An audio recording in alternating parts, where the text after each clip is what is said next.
¿Qué tal? Un gusto saludarles. Mi nombre es Elias González y de nuevo estamos aquí en el blog Amanecer para trabajar temas de mística, espiritualidad, filosofía, psicología, cuestiones sociales, etcétera. Vamos a continuar en este video con un video anterior que se los dejo por acá, en donde estuvimos hablando sobre el tema de la filosofía perenne. En esta ocasión vamos a trabajar la crítica a la filosofía perenne.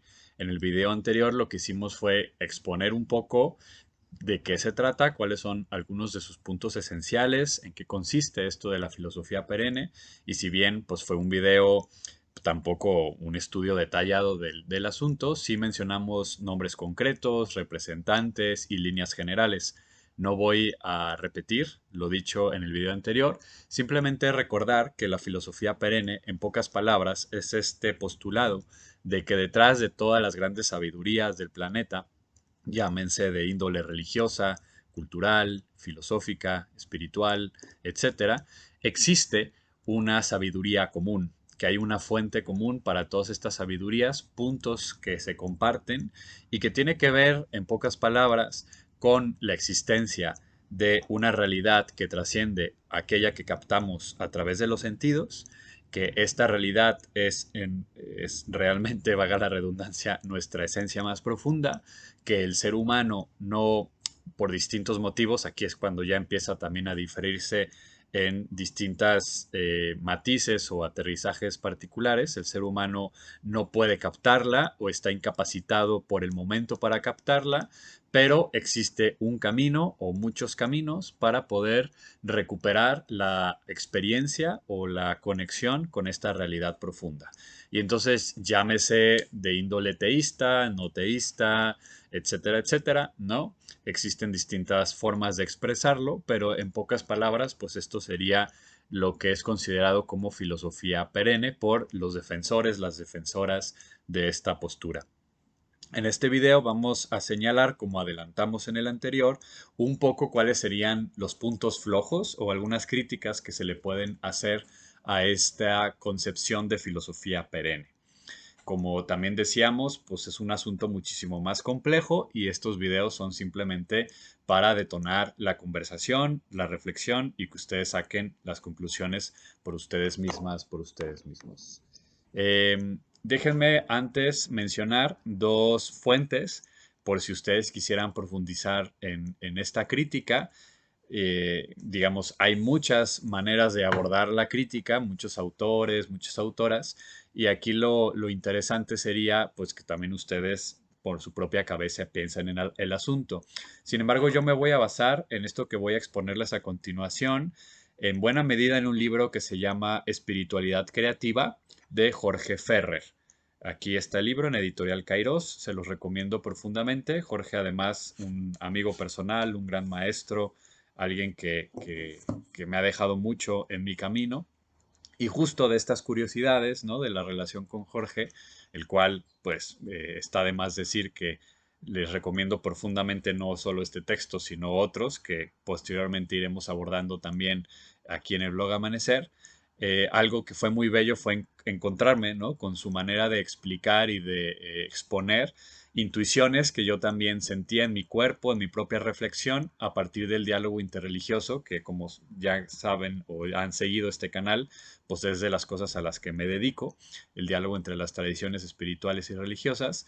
Y escribí yo antes un libro, digo antes de incluso de conocer a Jorge, este libro de Encuentro, Religación y Diálogo, Reflexiones hacia un diálogo interreligioso, editorial Buena Prensa e ITESO.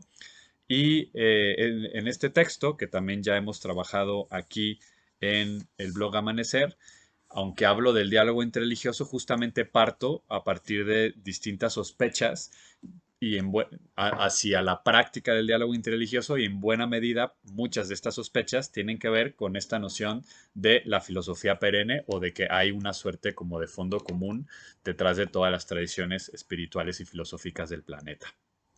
Bien, habiendo hecho estas dos recomendaciones, que son dos libros que ustedes pueden adquirir de distintas maneras, voy a dar comienzo a una pequeña explicación crítica de dudas que podríamos entablar en torno a la filosofía perenne.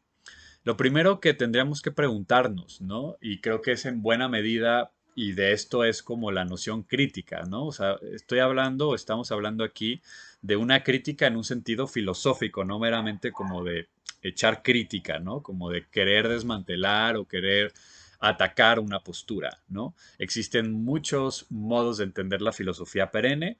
Unos son más, si ustedes lo quieren llamar así, como ingenuos, ¿no? Que nacen quizás de buenas intenciones, pero que al final del día, pues no son autocríticos, ¿no? Y quizás esa es la gran invitación a la autocriticidad, a saber cuáles son como muchos de los presupuestos, ¿no? Que están detrás de una concepción de filosofía perenne y poder darnos cuenta cuáles de estos presupuestos no se sostienen o incluyen, por ejemplo, resultados negativos, ¿no? Muchos de ellos los vamos a ver a continuación.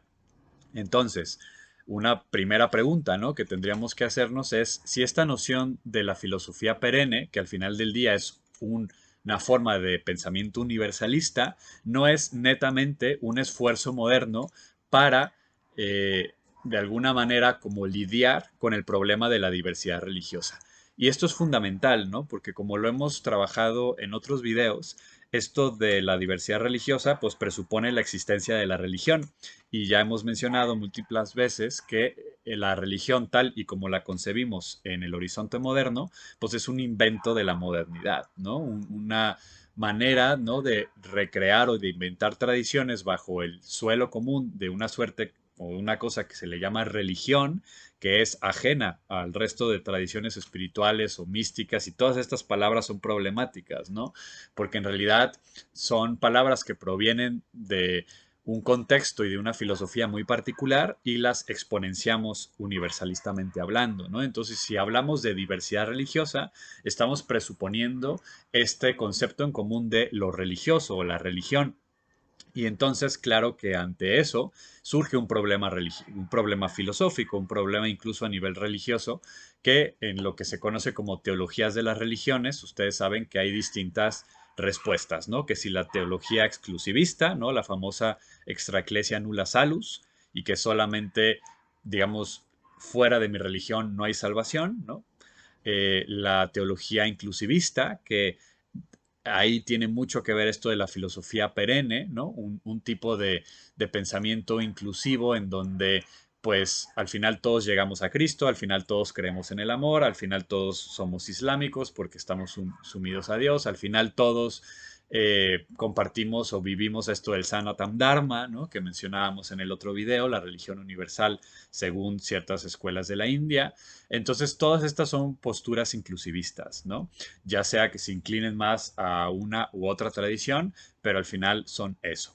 También está la teología pluralista, que se subdivide en distintas, ¿no? Esto ya lo hemos trabajado y quizás podríamos hacer un video particular al respecto. Pero entonces, podríamos preguntarnos si la filosofía perenne no es un postulado, repito, que se inventa en la modernidad para lidiar con lo que para el moderno es evidente, de que existe una diversidad humana, cultural, etcétera, y necesita crear términos comunes, ¿no? Y entonces, a partir de hacer ese ejercicio conceptual, si no será más bien que está buscando, ¿no?, de manera ya con una intención. O sea, si tú quieres encontrar puntos en común, lo vas a encontrar. O sea, si tú quieres buscar algo, en ese sentido, a nivel como filosófico, lo vas a encontrar, ¿no? Y entonces sería como esa la pregunta. Aquí una posible objeción desde el video anterior sería, pero justo hemos estado hablando que esto de la filosofía perenne viene desde la escolástica cristiana, Leibniz, o sea, es decir, hay referentes premodernos. Diríamos, sí, pero esos referentes premodernos justamente son más bien inclusivistas. El concepto de filosofía perenne a nivel, por ejemplo, de la escolástica cristiana, pues no está hablando de una filosofía perenne, digamos, en donde el cristianismo es solamente una subconsecuencia o está supeditado a una filosofía perenne superior o más profunda. Al contrario, la filosofía perenne sería el cristianismo, ¿no?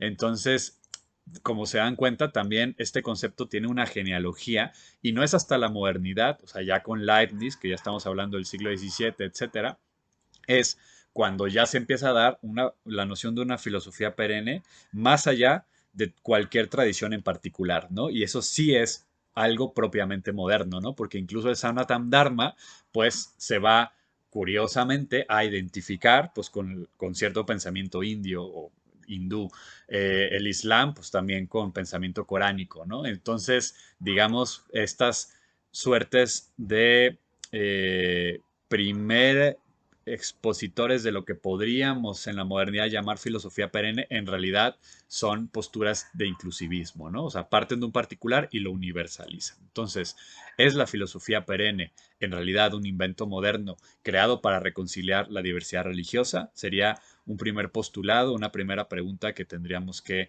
estarnos haciendo. Ferrer, y aquí estoy citando, nos lanza como justamente el siguiente cuestionamiento de por qué a él le parece insuficiente el postulado de la filosofía perenne o sabiduría perenne. Dice, la mayoría de visiones universalistas, ¿no?, perennes, distorsionan el mensaje esencial de las diferentes tradiciones religiosas, a la vez que, encubiertamente, favorecen ciertos caminos espirituales y ponen serios obstáculos para el diálogo y la investigación espiritual. Ese es básicamente como el argumento de por qué Ferrer, y ahí yo me sumo al barco, ¿no? Cuestionamos o somos bastante escépticos a esta noción de filosofía perenne o cualquier universalismo religioso, o sea, cualquier postulado de que todas las tradiciones al final llevan al mismo lado, comparten una misma fuente, toda esta suerte, muchas veces bien intencionadas, lo repito, o sea, no es una crítica sin más, es una noción de reconocer que hay una buena intención. Y aquí salto al libro mío, ¿no? Al libro que les comentaba de Encuentro, Relegación y Diálogo. Yo escribo, en realidad es mi tesis de licenciatura de filosofía, en donde yo hago esta reflexión en torno al diálogo interreligioso a partir de mi propia práctica en torno a eso, ¿no? Y en el diálogo interreligioso abundan estos postulados, por ejemplo, todos bajo un mismo cielo, todos creemos en el amor, etcétera, etcétera, ¿no? Y ahí, pues yo cuestionaba si estas nociones no eran más bien, sí, con mucha buena intención, pero un miedo a la diferencia, ¿no? Si en realidad la diferencia es lo que creemos que causa la violencia, y ojo, esa es, creo yo, el gran mito donde está enmarcado mucho de la práctica interreligiosa contemporánea, en la noción de que la violencia viene de la diferencia, y entonces intentan, digamos, de alguna manera maquillarla o dejarla de lado para buscar, y aquí otra de las grandes máximas interreligiosas, buscar lo que nos une y no lo que nos separa, ¿no? Pero uno podría preguntarse, oigan, si lo que nos separa supuestamente es lo que está causando la violencia, ¿por qué lo ignoramos y nos enfocamos exclusivamente en lo que supuestamente nos une? Sí, una parte lógica sería, pues bueno, entre más hablemos de lo que nos une, más nos unimos y más vamos olvidando nuestras diferencias. Pero justamente las diferencias, aquello que nos separa, sería entonces lo que tendríamos que estar trabajando también de alguna forma, ¿no? Y creo yo que si lo trabajamos, desmantelamos ese mito de que la violencia viene de la diferencia. Al contrario, si nos vamos a la historia, pareciera más bien que la violencia proviene justamente de querer eliminar la diferencia, de no reconocerla, más bien de los procesos homogeneizantes, empezando por la colonia evangelizadora, la modernidad civilizadora, etcétera, ¿no? Al final del día, son proyectos en donde no se puede aguantar la alteridad, no se resiste que exista la diversidad como tal o la alteridad, mejor dicho. Entonces se busca homogeneizar de alguna manera y en ese sentido, ¿no? Considero que la filosofía perenne es otro de estos ejercicios que no soportan la inconmensurable alteridad del otro y entonces lo que hacen es buscar este suelo en común desinteresándose o desentendiéndose de la auténtica alteridad, ¿no? De la incomodidad que implica esta alteridad. Y entonces más bien pretendemos buscar lo que nos une desentendiéndonos de lo que nos separa. Pero si nos desentendemos de lo que nos separa, más fácilmente vamos a querer erradicar esa diferencia apostando por una suerte de homogenización. Y eso es parte, digamos, del problema. Entonces, la filosofía perenne puede estar muy en el fondo de muchos también discursos coloniales, ¿no? Y discursos económicamente también homogeneizantes, ideológicos. Y yo pongo mucho, pues, distintos ejemplos, ¿no? Eh, si pensamos que un pensamiento o una postura filosófica, política, etcétera, puede ser emancipadora, pero si la queremos generalizar a que sea emancipadora o libertaria en todas circunstancias, para todas las culturas, en todos los tiempos, eso es falso, ¿no? Y entonces ahí tenemos el ejemplo de agarrar el feminismo blanco, que podría, digamos, ser profundamente potente en cierto momento histórico de ciertos países, pero si lo pones en África, lo pones en la India, lo pones en América Latina, pues causa estragos como los conocemos, ¿no? Y entonces, más bien es pensar otro tipo de feminismos contextuales y así con cualquier tipo.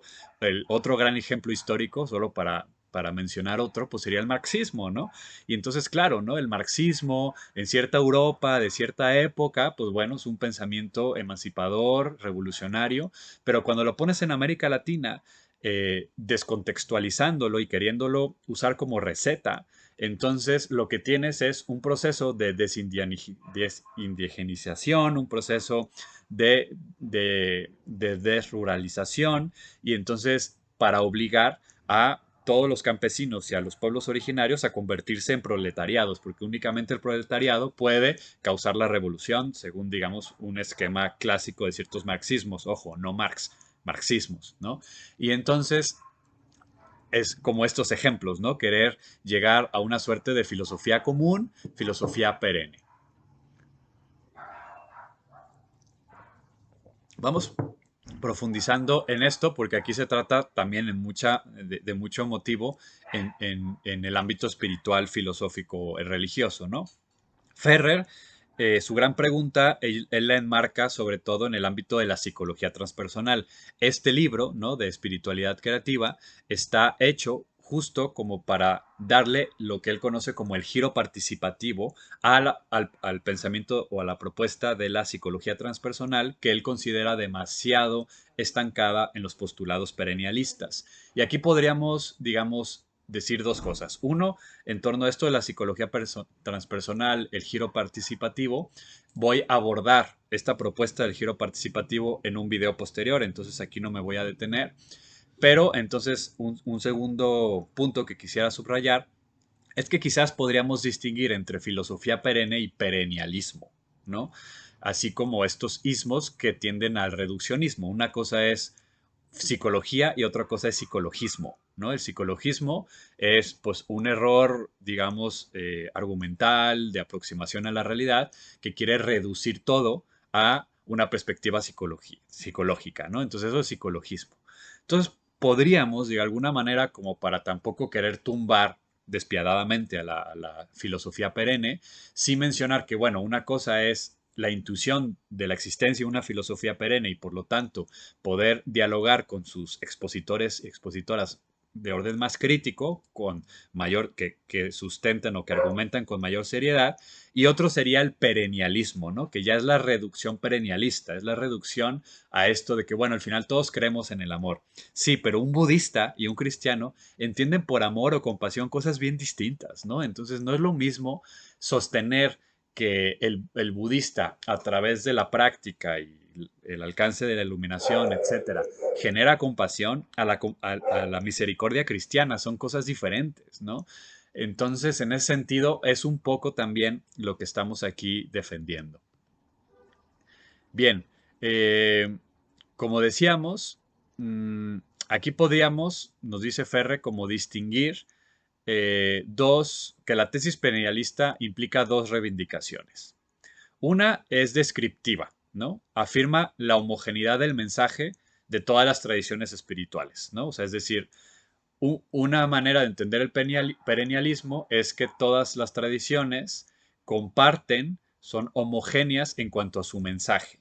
Pero otra manera de entender el perennialismo es normativa o epistémica, y es que sostiene que existe una verdad absoluta trascendente, ¿no? Entonces, me detengo un poco para que se entienda bien este matiz, ¿no? O sea, una implicación que tiene el perennialismo es la descripción homogénea de los distintos mensajes. Entonces, yo intento de alguna manera como hacer encajar el posicionamiento Bahá'í con el Sikh, por ejemplo, ¿no? En el sentido de reducir esta diversidad en muchos sentidos inconmensurables a puntos esenciales homogéneos. Y esto es mera descripción. Pero en el fondo, ¿no? El perennialismo también está atreviéndose a postular la existencia de una verdad trascendente, igual, prístina, para todo mundo, ¿no? Y eso, digamos, pues ya implica un problema, ¿no? Hay distintos principios que sostiene el perennialismo. Por ejemplo, una cosmología involutiva, ahorita voy a abordar qué es eso, una ontología y axiología jerárquicas, una epistemología jerárquica. Ferrer aquí nos ayuda a distinguir distintos tipos de perennialismo, lo cual se me hace interesante, ¿no?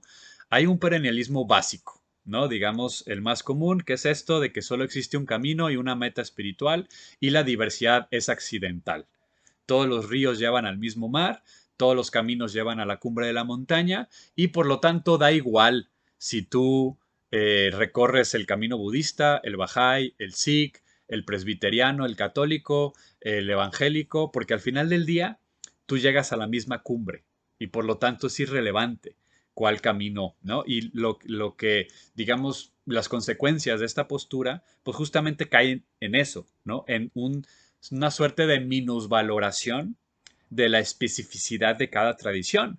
Entonces, los 2000 años de cristianismo valen para puro cacahuate, el perfeccionamiento de 2000 años de técnicas ascéticas, de teología, de filosofía cristiana, da igual, porque al final del día da lo mismo la iluminación budista que la experiencia mística cristiana, ¿no? Y solo por poner ese ejemplo, ¿no? Podríamos abordarlo con cualquiera otras tradiciones, o sea, siglos y siglos o años y años de camino comunitario, pensamiento colectivo, experiencias personales que remueven también la tradición, da lo mismo, porque en el fondo lo reducen todos a 3 o 4 pasos, ¿no?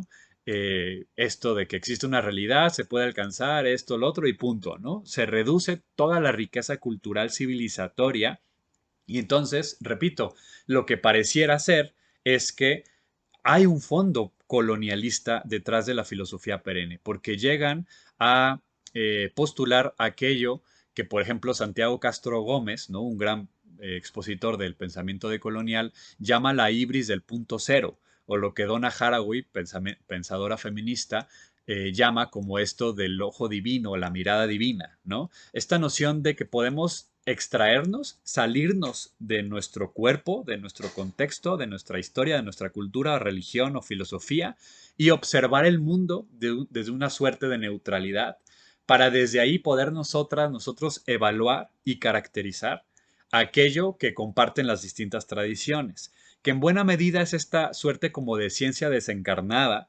¿no? Que se quiere hacer desde pues, este cientificismo moderno, que siente que el sujeto puede desentenderse de cualquier prejuicio, de cualquier asunto, ¿no? También podríamos criticar a cierta fenomenología muy reductiva a esta suerte de epogé, ¿no?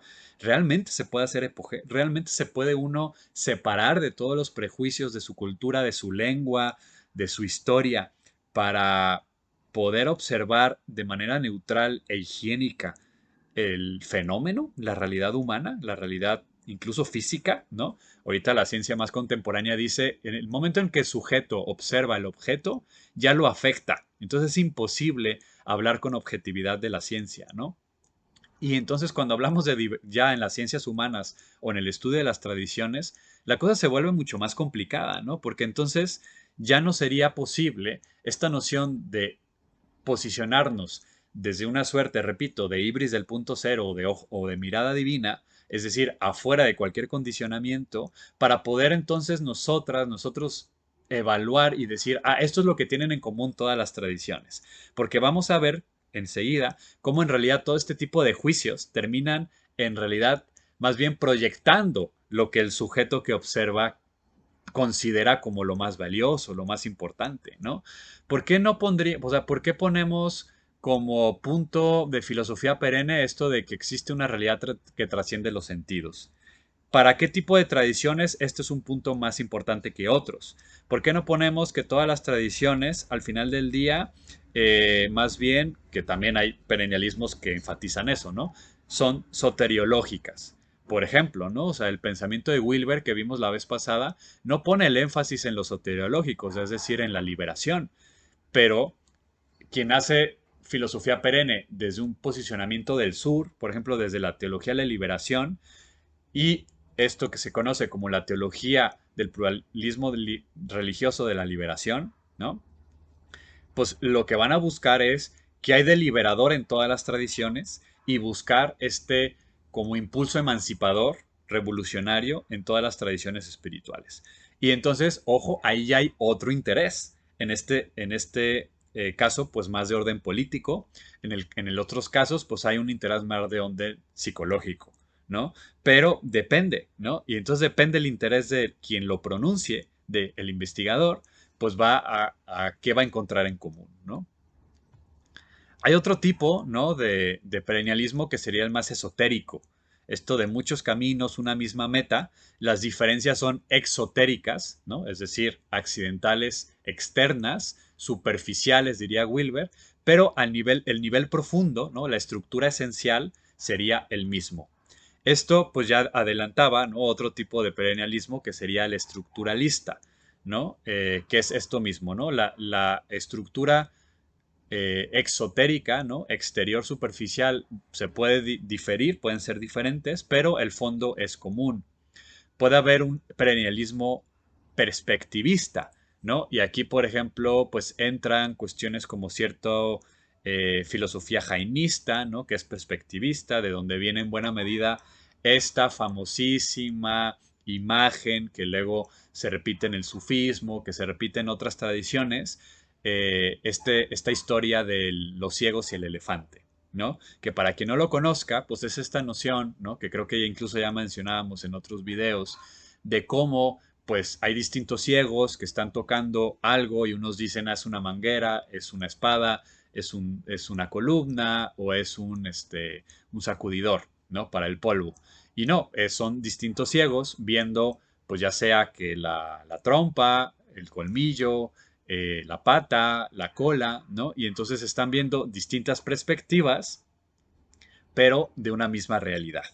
Y entonces el perennialismo perspectivista lo que defiende es eso, ¿no? Al final, cada tradición lo que está viendo es un punto de la realidad fundamental, ¿no? La realidad esencial, que no hay posibilidad de que nadie la vea en su completud, solamente nos acercamos a ella desde una perspectiva, ¿no? Pero la realidad última es una y la misma. Hay otro que son tipológicos, ¿no? Que son distintos caminos y cada uno tiene una meta. Y aquí sí, como que digamos, es el, el menos esencialista de la filosofía perenne, pero porque distingue, ¿no? Bueno, hay como un camino que es personalista, otro que es oceánico, otro que es impersonal. Persiste que hay un fondo común, pero acepta, digamos, la noción que hay como distintas metas. Entonces, si se dan cuenta, en estos que hemos ido señalando, desde el básico, pasando por el esotérico, estructuralista, perspectivista y tipológico, tenemos distintos tipos de perennialismo que no son idénticos entre sí, pero que de alguna manera sí comparten la afirmación de un fondo común. Y aquí quisiera valerme del ejemplo que nos propone Jorge Ferrer, amigo personal, por ejemplo, de Stanislav Grof, uno de los padres de la psicología transpersonal, eh, que ahí nos dice, fíjense qué le pasa a Grof, ¿no? Cuando él cae en perennialismo y acepta sin cuestionar el postulado perennialista del fondo común, de todo lo compartido, fíjense qué le pasa a él y cómo él, siendo este gran investigador, termina cayendo en estas cosas que estamos criticando, ¿no? Grof, para quien no sepa, pues es de los padres de la psicología transpersonal, esta escuela que nace en los 60 como nueva perspectiva psicológica más allá del humanismo, del psicoanálisis, etcétera, etcétera, y que intenta pues justamente recuperar la dimensión espiritual de la persona y no psicopatologizarla, como se ha hecho muchas veces en la historia de la psicología, particularmente del psicoanálisis, ¿no?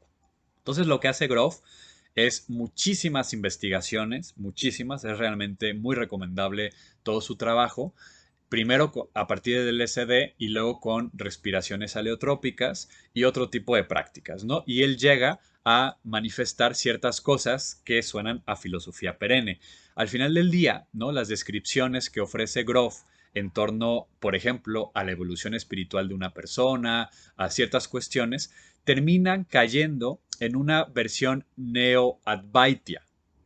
Es decir, al final a lo que llega Grof es que eso, como que existe este fondo común, este núcleo universal, que él entiende como una suerte de conciencia absoluta monista y donde entiende que la experiencia superior o espiritual más madura la relaciona con la experiencia no dual.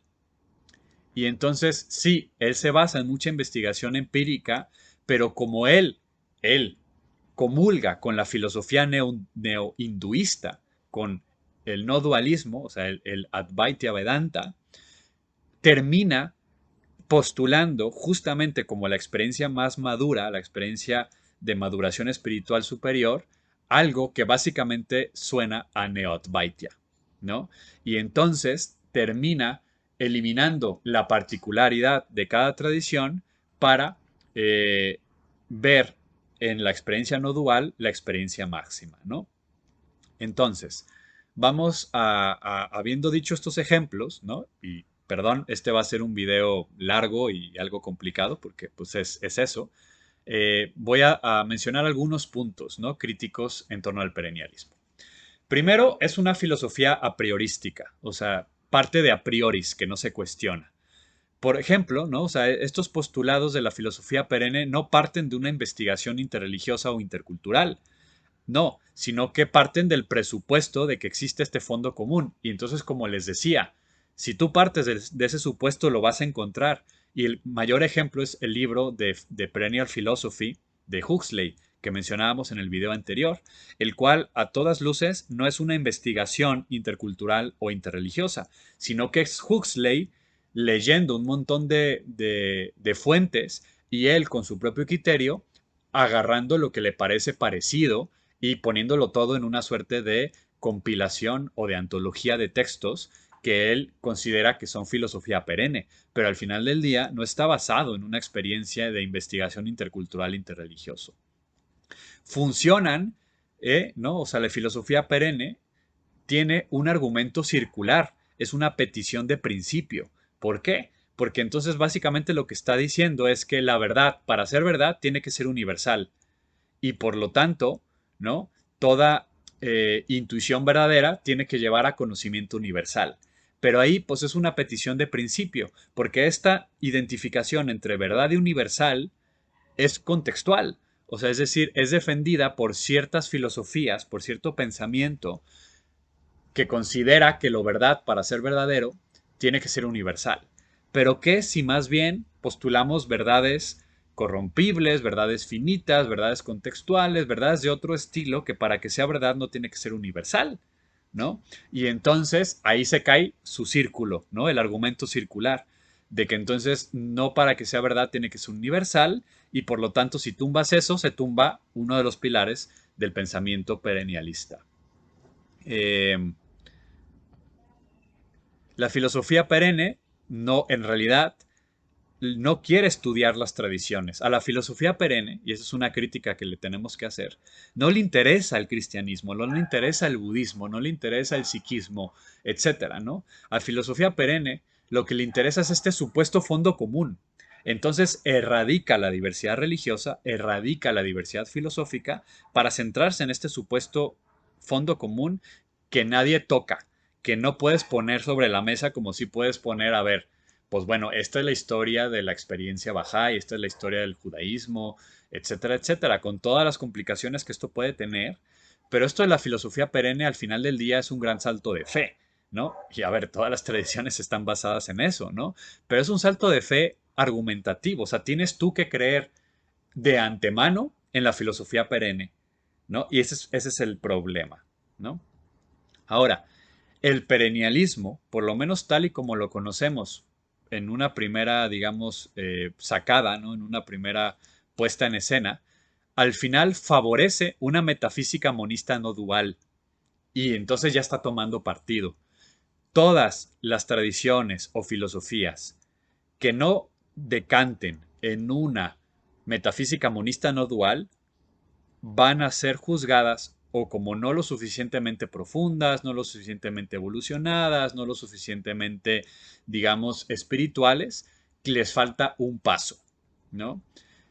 Entonces aquí caen en contradicción porque defienden que la verdad o la realidad última universal es inefable, pero curiosamente las descripciones que hacen de esta realidad supuestamente inefable, supuestamente trascendente, terminan siendo demasiado semejantes a posicionamientos neoplatónicos y neovedánticos. Y ojo, no es casualidad que justamente las grandes expositoras de la filosofía perenne, pues forman parte de esta ola de pensamiento de los 60 que está harta y que fue muy revolucionaria en su época, ¿no? Harta de las religiones institucionales, que más bien tienden a cierto misticismo, ojo, no mística, misticismo, de corte más orientalista, no de tradiciones de Oriente, sino la traducción gringa de Oriente, ¿no? Que es otra cosa. Eh, y lo mismo con tradiciones originarias, no la tradición originaria Lakota, Tzotzil, Wixárika, sino las interpretaciones gringas o de, digamos, de estas personas, de estas tradiciones, ¿no? Eh, y entonces es un halo, o sea, digamos, es toda una generación que estaba fascinada por su interpretación del Vedanta, del neoplatonismo, de un misticismo universal que trasciende todas las tradiciones en concreto, porque quieren ir en contra de la obligación a pertenecer a una institución, quieren ir, o sea, hay cosas muy rescatables de fondo, ¿no? Que sobre todo si un poco lo que decíamos en su época del marxismo o el feminismo blanco, ¿no? En su época, en su contexto, en su territorio, pueden ser muy potentes. Pero ahora, asumidas acríticamente, pues termina siendo pensamiento de ciertos hombres blancos gringos, ¿no? Que tienen, repito, algo que decir súper importante y más en su época, pero que ahora tendríamos que, pues también matizar, ¿no? Y decir, qué chido todo lo que están diciendo, pero vamos a criticarlo y vamos a ponerlo en diálogo con otros pensamientos, como es lo que intentamos hacer aquí, ¿no? Entonces, ojo, ¿no? Casualmente, a pesar de ser supuestamente un pensamiento universal, inefable, en la práctica termina identificándose demasiado con ciertos pensamientos en particular, ¿no? Y entonces pareciera que para sostener la universalidad tienes que comprometerte con una concepción monista, es decir, pareciera que al final del día, para tú ser perennialista, tienes que ser monista, tienes que ser neovedanta o neoplatónico. El perennialismo tiende hacia una epistemología objetivista, o sea, es decir, al final del día está presuponiendo que el intelecto humano puede conocer la realidad última. Para tu poder, y aquí es una también de mis posturas, ¿no? Y de mis críticas, para tu poder enunciarte respecto a que existe deja tú para describir, que eso ya sería todavía más problemático para tú poder pronunciarte en el hecho de que existe una realidad última, trascendental, común a todas las tradiciones, implica, repito, lo que ya mencionábamos como el ojo divino o la ibris del punto cero. Implica que tienes un posicionamiento neutral y además privilegiado.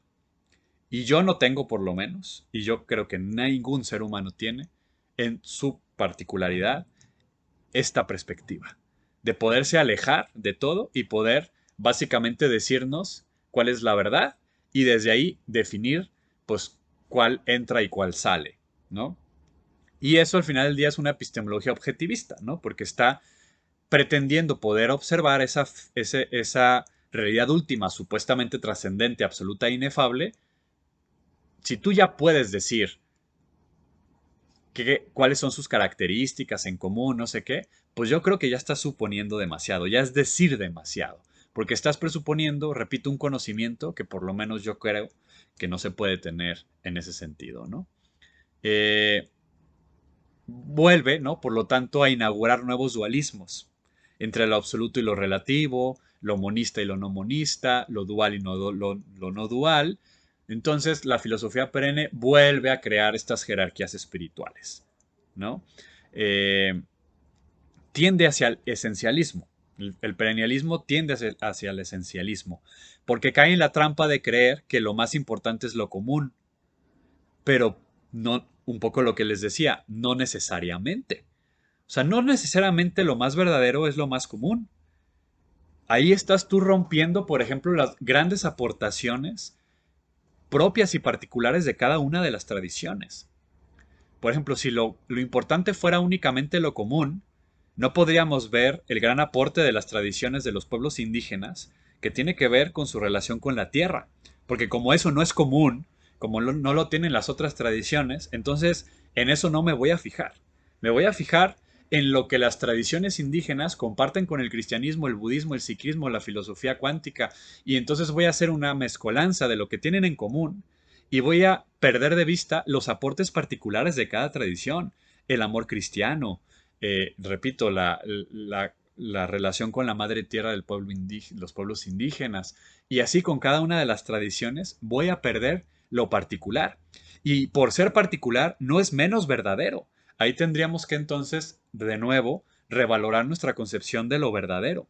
Lo verdadero es solamente lo que hay en común y por lo tanto lo universal. ¿Lo universal es solo lo que hay en común? ¿O no será que lo verdadero e incluso lo universal también se sostiene de otras cosas? Por ejemplo, el hecho de abrir nuevas dimensiones a lo humano. Y entonces el cristianismo abrió nuevas dimensiones desde su particular, el budismo, las tradiciones indígenas de la India, cada una abre. O sea, no solamente lo verdadero estaría en el hecho de que como llega a la misma conclusión, pues ya es verdadero. No, quizás traiga una novedad, traiga una aportación inédita, una aportación de algo que no se había comprendido antes y que revela o manifiesta o desvela una dimensión de la realidad nunca antes comprendida. Y ninguna otra tradición lo había dicho, pero esta tradición lo manifiesta y solo porque las otras no lo dicen es menos verdadero. No, capaz que justamente ahí está su verdad, en de ser disruptiva, en desvelar algo nuevo, ¿no? Entonces ahí, digamos, es otro punto en donde la filosofía perenne flaquea, ¿no? Ahora, la filosofía perenne también tiende hacia el dogmatismo y la intolerancia, porque entonces minusvalora los aspectos o incluso tradiciones enteras que no encajen con su metafísica monista universalista. Y eso lo vemos, ¿no? Por ejemplo, el misticismo cristiano sí, pero el cristianismo que no es místico, o sea, que no habla de... A mí me ha tocado mucho a esos, ¿no? Diciendo, fíjense que, bueno, San Juan de la Cruz es maravilloso, pero se quedó corto, no se atrevió a dar el gran paso, porque todavía es muy cristocéntrico. Y en cambio el maestro Eckhart sí se atrevió a dar el paso, ¿no? Porque superó todo cristocentrismo, ¿no? Y es como filosofía perenne, ¿no? Esta incapacidad de aceptar la alteridad, la incapacidad de aceptar que Juan de la Cruz pudo haber llegado a un culmen espiritual sosteniendo este cristocentrismo profundo, ¿no?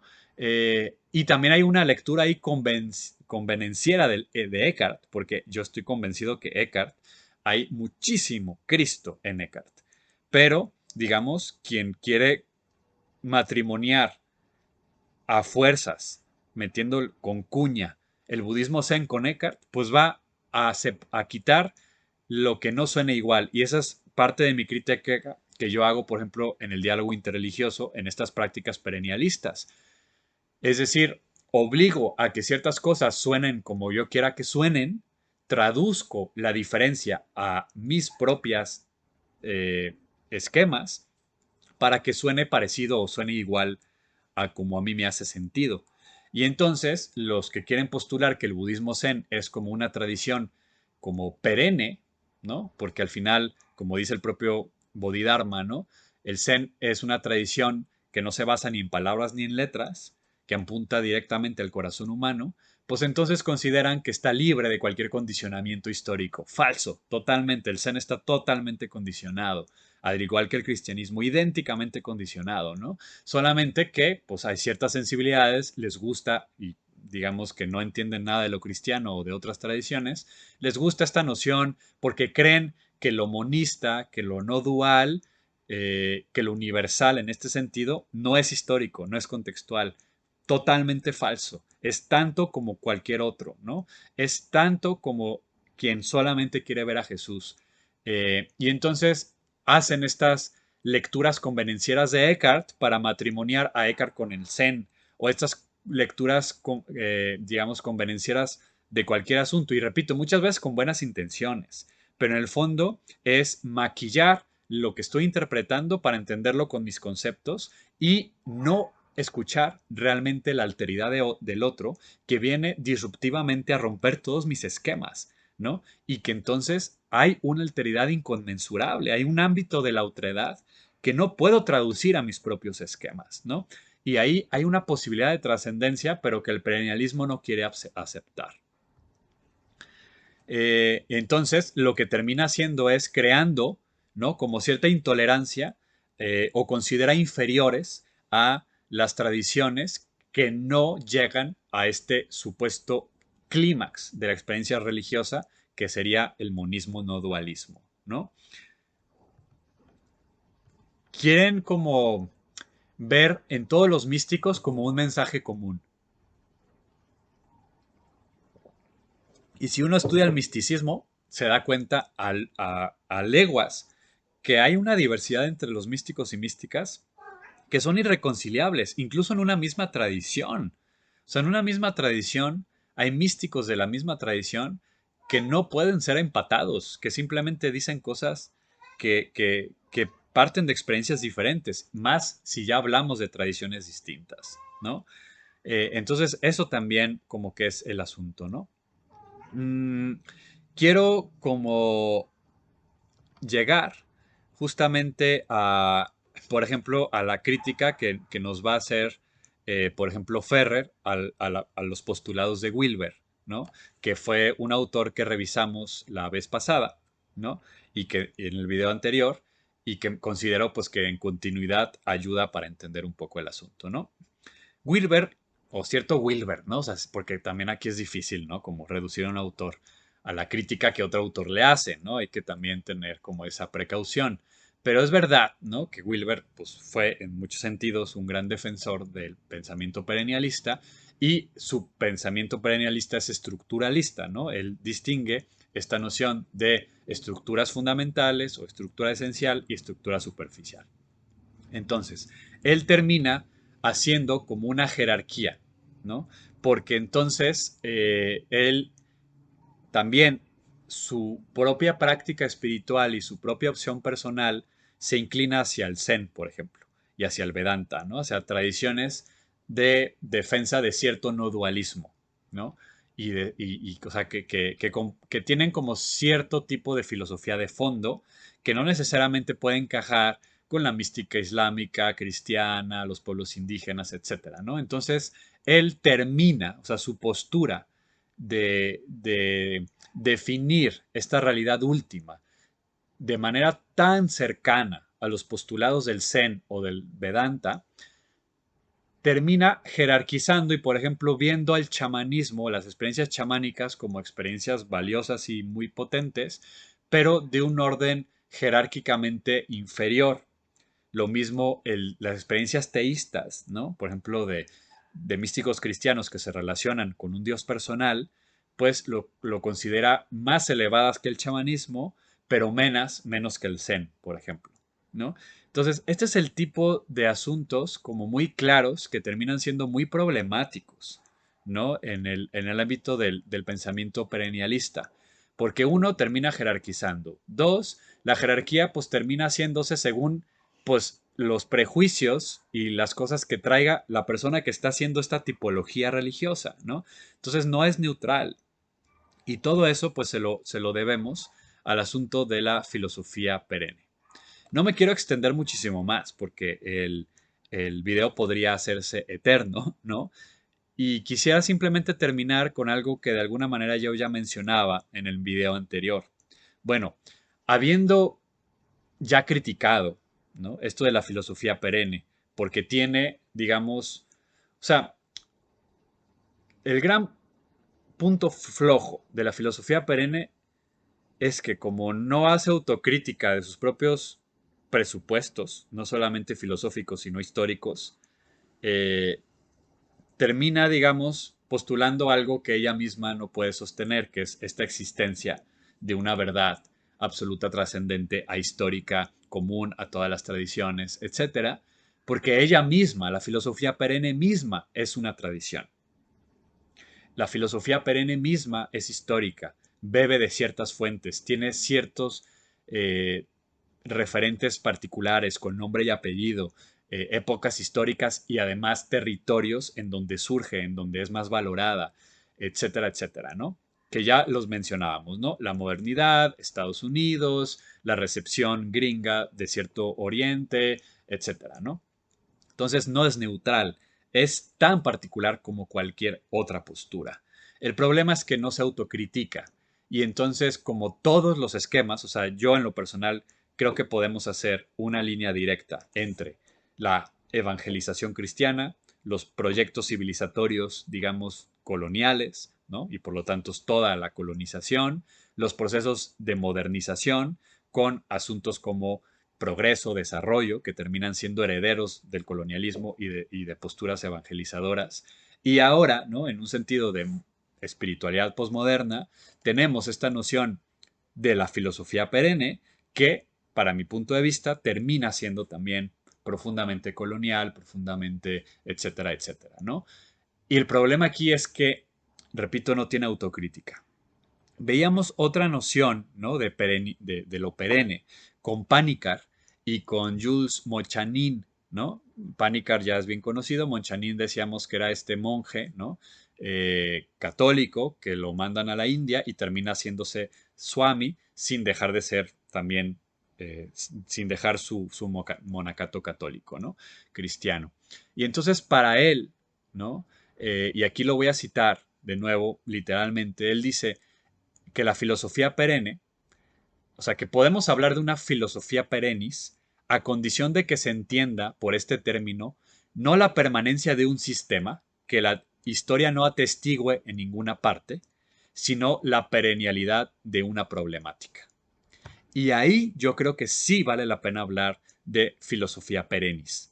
Como él dice, no de una verdad que al final del día no podemos verla en ningún lado, no de una verdad, como él dice, que es permanente y que nunca podemos atestiguar en ninguna parte de la historia, sino la perennialidad, es decir, el constante regreso de una problemática.